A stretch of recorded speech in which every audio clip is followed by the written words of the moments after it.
नमस्कार, आप देख रहे हैं न्यूज हाट। मैं हूं आपके साथ इसमें सराफ। सत्ता, साजिश और सियासत कार्यक्रम में आप तमाम दर्शकों का बहुत बहुत स्वागत है। देखिए, राबड़ी देवी अपना मन बना चुकी है और अब वो अपना आवाज खाली करना शुरू भी कर दी है और इसकी जो तैयारी है वो जोरों शोरों से देखने को भी मिल रही है। इसी बीच एक बड़ी खबर सामने आई है कि राबड़ी देवी ने भवन निर्माण विभाग को लेटर लिखा है और उस लेटर में आपको बता दें कि उन्होंने सामानों की लिस्ट मांगी है और चार्जशीट 10 सर्कुलर आवास की चार्जशीट की भी उन्होंने मांग की है। इसी के साथ हम आपको बता दें कि हम एक और मुद्दे पर बात करेंगे। भरत तिवारी एनकाउंटर मामले पर हम बात करने वाले हैं। आपको बता दें कि भरत तिवारी का जो मेडिको लीगल रिपोर्ट है वो सामने आ चुका है और उस रिपोर्ट में कई सारे बातों का खुलासा किया गया है। कितनी गोलियां मारी गई भरत तिवारी को, कितने डिस्टेंस से उनको गोली लगी है, कौन सा शॉट का इस्तेमाल किया गया है, ये तमाम चीजें, इन तमाम बातों का खुलासा आपको बता दें कि रिपोर्ट में किया गया है। इन्हीं दो मुद्दों पर हम बात करेंगे और हमारे साथ बात करने के लिए मौजूद है न्यूज हाट के managing editor Ajay Mishra sir. बहुत बहुत स्वागत है सर आपका। और हमारे साथ मौजूद है वरिष्ठ संवाददाता सागर सर। बहुत बहुत स्वागत है सर आपका भी। सर, राबड़ी देवी ने अपना आवास खाली करना शुरू कर दिया है, लेकिन उन्होंने भवन निर्माण विभाग को लेटर भी लिखा है। उस लेटर में क्या कुछ है? देखो, राबड़ी आवास खाली कर रही। 29 जून जो है ना उनका अंतिम जो है डेडलाइन है। तो अब वह भी तैयार हो गई है कि हम खाली कर देंगे। पहले जो तनाव था, शुरुआती लेटर जब सम्राट चौधरी ने लिखा था और 15 दिनों की मोहलत दी थी, तब राबड़ी देवी पटना में नहीं थी, वह गाजियाबाद में थी। पटना एयरपोर्ट पर आते ही उन्होंने ऐसा तल्ख भरा बयान दिया कि जिससे तनाव की स्थिति पैदा हो गई। उन्होंने कह दिया कि हम आवास खाली नहीं करेंगे, तो सर्कुलर रोड जी सर, हिम्मत है तो सम्राट चौधरी फोर्स भेज के खाली करा ले, चुनौती दे दी। और सम्राट चौधरी मुख्यमंत्री, उन्होंने भी चुनौती स्वीकार कर ली। जी सर। और शाम होते होते वहां जो है सचिवालय थाना की जो एसडीपीओ हैं, उनके नेतृत्व में भेज दिए फोर्स। लेकिन मामला हो गया गर्म। हाँ। जब यह मामला गर्म हो गया, सियासी मामला हो गया, तनाव की स्थिति पैदा हो गई, तब राजनीतिकरण भी इसका शुरू हो गया। लेकिन धीरे धीरे राबड़ी देवी भी नॉर्मल हुई और सम्राट चौधरी भी जो है 15 दिन की मोहलत दिए हुए थे, उन्होंने भी अपने फोर्स को वहां से वापस कर लिया। और जब नहीं खाली हुआ तो एक लेटर और डाला गया, 1 सप्ताह की मोहलत दी गई, जिसकी अंतिम तिथि जो है 29 जून है। उससे पहले राबड़ी देवी ने जब 15 दिन की अवधि पूरी हो गई थी, तब उन्होंने एक लेटर लिखा था सम्राट सरकार को। उसमें कही थी कि हमको 1 महीने की मोहलत दी जाए और वहां जो है ये सब सुविधा नहीं है। कहाँ? 39 हार्डिंग रोड जो आवास उनको आवंटित किया गया है नेता प्रतिपक्ष विधान परिषद हैसियत से, है ना। इसलिए जो है उन्होंने, तो उसके लिए उन्होंने 1 महीने की समय मांगी। जी सर। उसमें उन्होंने कारण बताया, वहाँ रसोई की व्यवस्था नहीं है, बहुत सारी खामियां वहां बताई। रंग रोगन पर भी उन्होंने सवाल उठाया, क्योंकि वह पहले भगवा रंग में था। हाँ। गेट वगैरह, चार दीवारी वगैरह, तो उसको उन्होंने कहा कि नहीं, उसको बदलो। फिर वह हरा रंग किया गया। हाँ। और जो भी बेसिक असुविधाएं थी उसको दूर करने का भी लिखा। और सबसे खास थी कि लालू प्रसाद जी के लिए एक अलग कमरा बनाया जाए जो पूरी तरह से जो है ना सुरक्षित हो। हाँ। कई कारणों से, चिकित्सीय कारण से भी, और इन्फेक्शन नहीं लगे, क्योंकि लालू प्रसाद जी 10 सर्कुलर रोड में अलग रूम में रहते हैं जहां उनके लिए सारी सुविधाएं हैं, मेडिकल सुविधाएं भी हैं। और चूंकि उनको डॉक्टरों ने कह दिया है कि भाई आपको जो है इन्फेक्शन नहीं लगे, इसलिए इस तरह की सुविधा में रहिए, उसी तरह का आवास वहां बना दीजिए। आवास भी बन रहा है, तैयार हो जाएगा सारी सुविधाओं के साथ। ये सब हो गया, तब राबड़ी देवी खाली करने लगी, कुछ कुछ सामान गया भी।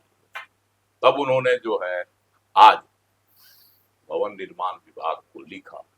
हाँ। कि भाई आपके यहाँ से कौन कौन सामान हमको मिला था, सरकारी सामान, उसकी एक लिस्ट दे दीजिए और उस लिस्ट के अनुसार उसको छांट कर बाकी हम अपना सामान ले जाएंगे अपने नए आवास में।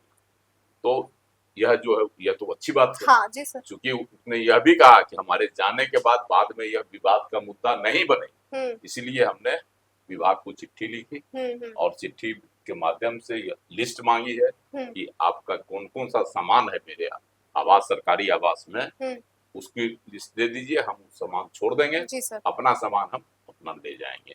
तो ये एक पहली अच्छी पहल है। नहीं तो अभी आरोप लगता था ना, तो उससे ज्यादा जब खाली किए थे आवास उस समय भी आरोप लग गया था कि टोटी गायब हो गया, तो क्या कहता है क्या गायब हो गया, क्या गायब हो गया, ये हमेशा से आरोप लगते रहता है। जैसे ही मंत्री कोई जाता है आवास खाली करता है तो कहा जाता है कि ये सोफा लेके चला गया था, ये एसी खोल लिया, तो ये वो तो बहुत बड़ी बात है, नल की टोटी तक खोलने की बातें भी आ जाती है प्रकाश में, जी सर, है ना। तो इसलिए जो राबड़ी देवी ने अच्छा, राबड़ी देवी की यह पहल अच्छी है ताकि कोई बाद में किसी तरह का कोई विवाद का कारण नहीं बने और बदनामी नहीं थोपी जाए। मतलब राबड़ी देवी अपनी तरफ से एकदम क्लियर रहना चाहती है इस मामले में। आप क्या कुछ कहना चाहेंगे सर? बिल्कुल, ये तो होना ही चाहिए, क्योंकि हर बार आप देखिए कि कोई भी बड़ा नेता अगर घर खाली करता है तो विवाद हो जाता है कि ये सामान लेके भाग गया तो ये हो गया। अरे ये काम तो भवन निर्माण विभाग के अधिकारियों का ना है कि कोई अगर खाली कर रहा है तो आप पहले ही जाके लिस्ट दे दीजिए कि भाई ये सरकारी सामान है, इसको छोड़ के। तो हर बार विवाद होता है, तो इस विवाद से बचने के लिए एक अच्छा रास्ता जो है वो राबड़ी देवी ने चुना। और बिल्कुल जो लेटर जैसा कि सर ने बताया कि राबड़ी देवी ने नए बंगले यानी 39 हार्डिंग रोड में शिफ्ट होने से पहले पूरा सुविधाओं और बदलावों की पूरी जो सूची है, 2 सूची, एक तो वहां क्या क्या आप दे रहे हैं जी, वो एक सूची मांगी गई, और एक यहाँ क्या क्या सूची था यह भी सूची कहा जा रहा है कि 10 नंबर में भी क्या क्या सरकारी सामान थे, इसकी भी एक सूची मांगी गई है। हाँ। और एक वहां के बारे में भी सूची कहा जा रहा है कि मांगा गया है कि 39 हार्डिंग रोड में आप क्या क्या सुविधा दे रहे हैं, क्या क्या सामान दे रहे हैं, कौन कौन लालू जी के लिए जो अलग से मांग किया गया था, जो सुविधा दी जा रही है, तो वो सारा चीज जो है लिखित में चाहती है कि बाद में कोई झमेला झंझट ना हो। तो ये एक अच्छी पहल है। मतलब सर विवादों से दूर रहना चाह रही है राबड़ी देवी। क्योंकि लगातार देखिए कि विवाद हो ही रहा है ना, कुछ भी करती हैं, कुछ भी बोलती हैं तो विवाद हो जाता है। सर चलिए, भरत तिवारी मामले में सर मेडिको लीगल रिपोर्ट सामने आ गई है, क्या कुछ है उस रिपोर्ट में? और ऐसा कहा जा रहा है कि जो पुलिस है वो 5 गोली 3 गोली में ही सिमट के रह जाए, पता ही नहीं लगा पा रही है कि आखिर कितनी गोली लगी है भरत तिवारी को। देखो, भरत तिवारी कांड जो है ना, जो है उनको इनकाउंटर कांड जो है, यह ठंडा होने का नाम नहीं लेता। जी सर, उसमें तरह तरह के नई बातें ऊपर आ रही है। अब जैसे अभी पोस्टमार्टम रिपोर्ट तो अभी नहीं आया, आई है आधिकारिक तौर पर, लेकिन एक मेडिको लीगल रिपोर्ट की चर्चा खूब हो रही है। उसमें भी 2 तरह की रिपोर्ट हो जा रही है। शाहपुर रेफरल अस्पताल जो भरत तिवारी के बिलौटी गांव से मात्र 4 किलोमीटर की दूरी पर, उसकी जो है रिपोर्ट है कि भरत तिवारी को 5 गोलियां लगी, ठीक। लेकिन वहां से 20 किलोमीटर दूर, 22 किलोमीटर दूर सदर अस्पताल जब लाया जाता है इनको, भरत तिवारी को घायल अवस्था में, तो वहां का जो मेडिको लीगल रिपोर्ट होती है उसमें कहा जाता है 3 गोली लगी। तो ये 5-3 का जो चक्कर है, जी सर, है ना, तो ये बड़ा रहस्य है, अभी तक इसका खुलासा नहीं हो सका है। उसको कितनी गोलियां लगी, पुलिस कहती है 4 गोली लगी, है ना। अब रिपोर्ट भी 2 तरह से आ रहा है, 5-3 का चक्कर है, लेकिन गोली लगी, मौत हो गई, चाहे गोली 1 लगी हो या 5 लगी हो, है ना। ऐसे जगहों पर गोली लगी जहां कहा जाता है कि रक्त स्राव इनका ज्यादा हो गया। पीएमसीएच जब लाया गया था तो तरह तरह की खबरें हैं, पीएमसीएच जब आया बड़ी उनका, उस समय वहां पानी मांग रहे थे। यह जो है सदर अस्पताल आरा के जो आरा सदर अस्पताल के जो प्रभारी थे, उनका है कहना कि उस समय तक वह जो है स्थिति उसकी गंभीर हो रही थी, लेकिन पानी ऊनी कभी कदार मांग रहा था, कुछ बोल नहीं रहा, तो जवाब देने की स्थिति में वह नहीं था, मरणासन अवस्था में नहीं थे, जवाब देने की स्थिति में नहीं था। तो वहां से जो है उसको फिर बोले, बताया कि हम इनका जो है एक प्राथमिक उपचार करने के बाद आनंद फानंद में इनको हम पीएमसीएच रेफर कर रहे थे ताकि बेहतर चिकित्सा मिल सके, है ना। इसलिए एम्बुलेंस पर तमाम सुविधाओं के साथ भेजा गया। तो बाद एम्बुलेंस में कौन रहता है? सिपाही रहता है और डॉक्टर रहते हैं सरकारी, तो उनको साथ उनको भेजा गया पीएमसीएच, जी सर। लेकिन पीएमसीएच में इनकी मौत हो गई भरत तिवारी की। हम्म। चाहे कारण जो हो, कारण तो फौरी तौर पर यही आया कि ब्लीडिंग ज्यादा हो गया, इसलिए इनकी मौत हो गई। अगर पटना रेफर करने की बात नहीं होती, आरा सदर अस्पताल में तमाम सुविधाएं रहती तो बचाया जा सकता था। जी सर। लेकिन वहाँ कोई सुविधा नहीं थी। देखो बिहार के अस्पतालों की यही स्थिति है। वो तो छोड़ो, पीएमसीएच में भी जो है क्या कहता है, एम्बुलेंस में भरत तिवारी पड़ा रहा, स्ट्रेचर नहीं मिल रहा था कि जल्दी से उसको इमरजेंसी में ले जाकर उपचार किया जाता, और स्ट्रेचर के अभाव में एम्बुलेंस में ही उसने दम तोड़ दिया। तो ये है बिहार के अस्पतालों की बदहाली और दुरावस्था। इसी वजह से तो सर निशांत कुमार उस दिन गए निरीक्षण करने, आखिर पता तो करे कि क्या दिक्कत है। निरीक्षण किए तब प्रिंसिपल पर गाजगिरी तत्कालीन प्रिंसिपल पर, तो यह भी एक जो है मुद्दा बन गया, सियासी मुद्दा भी है और जातीय मुद्दा भी रंग भी ले लिया। तो बिहार में तो यही होता ही जी सर। तो लेकिन अब जो है, क्योंकि जो होना था वो तो हो गया, भरत तिवारी चले गए, जांच भी चल रही है। सम्राट सरकार ने जो है निष्पक्ष जांच के लिए न्यायिक आयोग भी बना दिया। जज भी गए, जो नियुक्त हैं, पूर्व रिटायर्ड जज हैं हाईकोर्ट के, वो भी गए, घटना स्थल पर जांच की, परिजनों से मिले, उनको आश्वासन दिया कि हम जो आए हैं आपकी बात सुनने और आपको न्याय मिलेगा। वो सही आश्वासन दिया। लेकिन एक आरोप है, मृतक जो भरत तिवारी, उनकी माँ का आरोप है कि हमको जो है एसपी लोग धमका रहा था। गलत कितनी बात है, सही कितनी गलत है, ये तो जांच का विषय है। लेकिन वह ऐसा जो खबर आ रही है, तो क्या सच्चाई है ना कि एसपी जो है वहाँ राज करके हैं, मिस्टर राज करके, वह जो है शुरू से ही है निष्पक्ष जांच के प्रति वह भी भरोसा दिला रहे थे कि नहीं, हर एंगल की जो है निष्पक्ष जांच होगी। और तत्काल प्रभाव से निलंबित भी कर दिया गया था। डीपीओ जगदीशपुर के हैं उस समय जो थे तत्कालीन, उनको निलंबित कर दिया गया। जी सर। शाहपुर के थाना अध्यक्ष थे, उनको निलंबित कर दिया गया, है ना। और 2 एएसआई थे, उनको भी, एएसआई थे जमादार, उनको भी निलंबित कर दिया गया। एक पुलिस कर्मी थी, उसको भी निलंबित कर दिया गया। जो भी उसमें पाया गया उसको सारी कार्रवाई हो गई। लेकिन अभी भी भरत तिवारी की माँ को पुलिस की जांच पर भरोसा नहीं है। असंतुष्ट है। वह डंके की चोट पर कहते कि नहीं, इसकी सीबीआई जांच कराई जाए। उनकी मांग सीबीआई जांच कराई जाए। भगवान जाने, संतोष के लिए होता है। माँ का जब बेटा मर गया तो माँ को तो दर्द होगा ही, दर्द वो तो बोलेगी, बहुत बड़ा झटका लगा सर।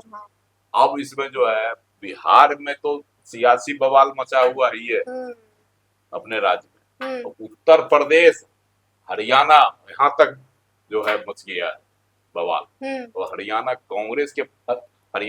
कांग्रेस विधायक कुलदीप वत्स भी आए जी सर, भरत तिवारी के गांव पहुंचे बिलौटी, और उनकी माँ से मिले, उनके परिजनों से भी मिले, और आश्वासन दिया कि आपको न्याय मिलेगा, नहीं मिलेगा तो हम लोग आंदोलन करेंगे। और उत्तर प्रदेश कांग्रेस के प्रदेश अध्यक्ष जी सर, है ना, जो है अजय राय, वो भी आए। भरत तिवारी की माँ का जो है पैर छूकर उन्होंने प्रणाम किया, अभिवादन किया, और उनको आश्वासन दिलाया कि हर हाल में जो है आपको न्याय मिलेगा, और न्याय नहीं मिलेगा तो हम लोग आंदोलन करेंगे। या उन्होंने ऐसा आश्वासन दिया। तो इसके अलावा उन्होंने सीबीआई जांच कराने की भी मांग की जी सर। तो अब यह मामला जो है सिर्फ बिहार का नहीं रह गया, यह जो है दूसरे राज्यों में भी चला गया। पड़ोसी राज्य में, पड़ोसी राज्य तो उत्तर प्रदेश गया ही गया, अब तो हरियाणा तक चला गया, हरियाणा से दिल्ली भी पहुंच जाएगा, है ना। तो ये मामला जो है अब, तो इसमें निष्पक्ष न्याय, देखो निष्पक्ष जांच और न्याय दिलाने का आश्वासन सम्राट सरकार भी दे रही है।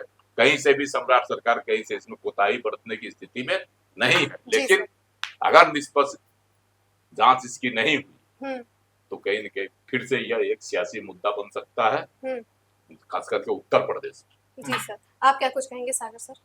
देखिए, थोड़ा सा समय लेंगे हम और आपको डिटेल में बताएंगे कि 1-2 रिपोर्ट नहीं बल्कि 3 रिपोर्ट जो है इस पूरे मामले में अभी तक सामने आए, और उसके क्या क्या तथ्य हैं वो हम एक एक करके आपको बता देते हैं। जैसा कि सर ने कहा कि सम्राट सरकार पर इसको लेकर सवाल नहीं उठाया जा सकता है, सम्राट सरकार फुल एक्शन मोड में है, जो चीजें हैं वो की जा रही है, लेकिन पुलिसिया जो चीजें हैं वो किस तरीके से बदली है और जो रिपोर्ट अलग अलग तरह के आ रहे हैं वो संदेह जरूर पैदा कर रहे हैं।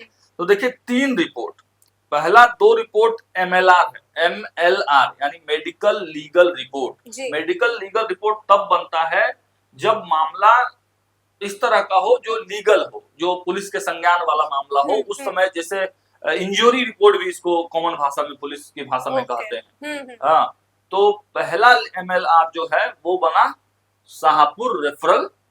पहले तो सबसे पहले जब गोली लगा तो उसको वहीं ले जाया गया, हाँ। शाहपुर रेफरल अस्पताल। जी सर। तो वहां के जो प्रभारी हैं उनके द्वारा ये तैयार किया गया। वहां के प्रभारी के द्वारा मात्र 4 घंटा का वहां से, मतलब 4 किलोमीटर की दूरी है जहां पे गोली लगा, वहां से 4 किलोमीटर की दूरी है। और उस रिपोर्ट में देखिए क्या कहा गया। तो देखिए उस रिपोर्ट में घाव की प्रकृति के बारे में बताया गया कि रिपोर्ट में भरत तिवारी के शरीर पर गोलियों के लगने के 5 अलग अलग पॉइंट्स हैं, मतलब 5 अलग अलग जगह पे उनको गोली मारी गई है। झुलसने के निशान नहीं है। 5 घावों के सामने मेडिकल रिमार्क्स में स्पष्ट लिखा गया कि त्वचा पर नजदीक से गोली चलने के कारण होने वाले झुलसने या जलने का कोई निशान मौजूद नहीं है। उसके बाद किनारे की जो स्थिति है उसके बारे में बताया गया कि सभी जख्मों के किनारे भीतर की ओर मुड़े हुए पाए गए, जो इस बात के संकेत देते हैं कि गोली शरीर के भीतर प्रवेश कर रही थी। प्रवेश कर गई थी, गोली अंदर ही थी। और सभी 5 घावों के पास रगड़ या घर्षण का घेरा मौजूद पाया गया। ये तो था, हाँ, सबसे पहला जो मेडिकल रिपोर्ट बना शाहपुर में। दूसरा, जब वहां से भरत तिवारी को ले गया गया आरा सदर हॉस्पिटल। तो आरा सदर हॉस्पिटल जब ले गया गया तो वहां पर देखिए कि किस तरीके के रिपोर्ट हैं। वहां पर गोलियों की संख्या में हेरफेर हो गया। अच्छा, क्या हुआ, बदल गया, मतलब रिपोर्ट। हाँ, 5 गोली बताया था किसने, आरा शाहपुर रेफरल ने, शाहपुर रेफरल। हाँ, लेकिन 22 किलोमीटर दूर आरा सदर अस्पताल जब उन्हें ले जाया गया तो जो वो MLR रिपोर्ट बना है उसमें बताया गया कि 3 ही गोलियां लगी। अब 3 और 5 का मामला यहाँ पे फंस गया। हाँ जी। अब एक रिपोर्ट अब से थोड़ी देर पहले मीडिया में जो चर्चा का विषय बना हुआ है, कहा जा रहा है कि पोस्टमार्टम रिपोर्ट भी आ गया। हालांकि वो सार्वजनिक नहीं हुआ है, लेकिन कुछ मीडिया रिपोर्ट्स, कुछ एजेंसियों ने इसे चलाया है और उसमें बड़ी विस्तृत रूप से जो है वो बताया गया है कि गोलियां कहां कहां पर लगी और उसमें कितनी गोलियां लगी हैं। तो उसमें भी 5 गोलियों के बारे में कहा गया है। पहली गोली बाएं जांघ के ऊपरी हिस्से के तरफ, ये पोस्टमार्टम रिपोर्ट जो PMCH में पोस्टमार्टम रिपोर्ट बनी है, उस रिपोर्ट की बात कही जा रही है। बाएं जांघ के ऊपरी हिस्से के सामने के तरफ पहली गोली लगी। दूसरी गोली भी बाएं जांघ में ही लगी, लेकिन बाएं जांघ के मध्य भाग में अंदरूनी अंदर के तरफ लगी। तीसरी गोली दाहिनी जांघ के मध्य भाग में अंदरूनी हिस्से में लगी। चौथी गोली दाहिनी जांघ के बाहरी हिस्से में लगी। मतलब 2 गोली बाएं जांघ में और 2 गोली दाएं जांघ में, और जो 5वीं गोली लगी वो बाएं पैर पिंडली के मध्य भाग में पीछे की तरफ यानी बैक साइड में लगी। लेकिन मामला तो यहाँ पे फंस रहा है ना कि आखिर 3 गोली लगी है या फिर 5 गोली लगी है। अगर 3 गोली लगी है या 5 गोली, जो भी है मामला, तो इस पे ये अस्पताल प्रशासन पर फिर सवाल उठ जाएंगे, उनके कार्य प्रणाली पर सवाल उठेगा। और इसमें एक चीज और कहा गया है कि 5 में से 4 गोलियां शरीर को भेदती हुई आर पार निकल गई। जबकि देखिए शाहपुर ने भी इसका नहीं पुष्टि की। शाहपुर के जो मेडिकल लीगल रिपोर्ट आई उसमें भी नहीं था। तो साफ क्लियर हो जाता है कि गोली निकल गई। देख लीजिए यहीं पर। दूसरी बात है कि जब आरा सदर अस्पताल रेफरल अस्पताल से बड़ा होता है सदर अस्पताल, उसकी जवाबदेही होती है, उसके यहाँ पोस्टमार्टम भी होता है। अब वहाँ के जो थे प्रभारी है ना, उन्होंने कहा कि 3 ही गोली लगी है, बताइए। और 1 बुलेट बरामद हुआ है। 1 गोली भरत तिवारी के शरीर के भीतर ही धंसी रह गई, जिसे पोस्टमार्टम के दौरान डॉक्टरों ने बरामद किया और रख लिया। तो ये पूरा मामला है। अब पूरा जब इसका फाइनल जब होगा तो पुलिस पर भी सवाल उठेगा और फिर क्या डॉक्टर भी फंसेगा इसमें। क्योंकि निश्चित रूप से जब पीएमसीएच की जो अपुष्ट है अभी अपुष्ट ही जो है है। पोस्टमार्टम रिपोर्ट, उसमें भी जब आ रहा है कि 5 गोली, और प्रथम रिपोर्ट जो आई मेडिकल लीगल रिपोर्ट, उसमें भी 5 गोली की पुष्टि की गई थी। कहाँ? शाहपुर रेफरल अस्पताल। तो आरा सदर अस्पताल कैसे 3 बता सकते हैं? तो मतलब सर आगे आने वाले समय में ये जो मामला है और भी ज्यादा तूल पकड़ेगा। इसमें कहीं न कहीं शुरुआती दौर में पुलिस इस मामले को रफा दफा करना चाह रही थी, यह अब स्पष्ट हो रहा है। लेकिन अब जब मामला तूल पकड़ लिया है तो पुलिस भी अब इसमें देख रही है कि इसमें इनको बताना पड़ेगा। आरा सदर अस्पताल के जो सर्जन है डॉक्टर एमएच अंसारी, जो ये रिपोर्ट दिए हैं, इनको तो बताना पड़ेगा कि भाई आप 3 गोली फिर आप 3 कैसे बता रहे हैं, और अगर आप सही है तो फिर वो शाहपुर वाले क्या गलत है? शाहपुर और पीएमसीएच दोनों मिल गया ना भाई। पीएमसीएच भी, हाँ जी सर। चलिए, तो ये जो मामला है आगे और भी ज्यादा तूल पकड़ता हुआ नजर आ रहा है, और हमने आपको बताया है कि मेडिको लीगल रिपोर्ट जो भरत तिवारी का आया है उसमें क्या चीजों का खुलासा और सर इसमें 3 गोली तो गांव में ही 3 गोली लगी। गांव में जो प्रत्यक्षदर्शी जो बता रहे थे वहां तो कहा गया कि केवल 3 ही गोली लगा। 3 गोली तो वहां लगने की बात हो ही रही, लेकिन अस्पताल से 5 गोली की पुष्टि हो रही है। 2 गोली कहाँ लगा, ये एक बड़ा सवाल है। तो वहां ले जाके मारा है ना, तो वो सवाल है ना सर, इसमें तो सीधे सीधे पुलिस के फंसने वाली बात है। चलिए, तो ये जो मामला है वो 5 और 3 गोली के बीच में अभी फिलहाल अटक रहा है, और आगे क्या कुछ अपडेट्स रहेंगे वो हम आपको बताएंगे। इसी के साथ हम आपको बता दें कि हम बात कर रहे थे कि राबड़ी देवी अपना आवास खाली करने वाली है, और अब ऐसे में उन्होंने भवन निर्माण विभाग को लेटर लिखा है। उस लेटर में उन्होंने क्या चीजों का डिमांड किया है, क्या चीजों की मांग की है, उसके बारे में हमने आपको बताया है। तो फिलहाल इस चर्चा को यहीं पे हम विराम देते हैं। कैसा लगा आपको ये कार्यक्रम? आप अपनी राय हमें कमेंट सेक्शन में जरूर से बता सकते हैं। फिलहाल के लिए दीजिएगा इजाजत। आप देखते रहिए न्यूज हाट। बहुत बहुत धन्यवाद।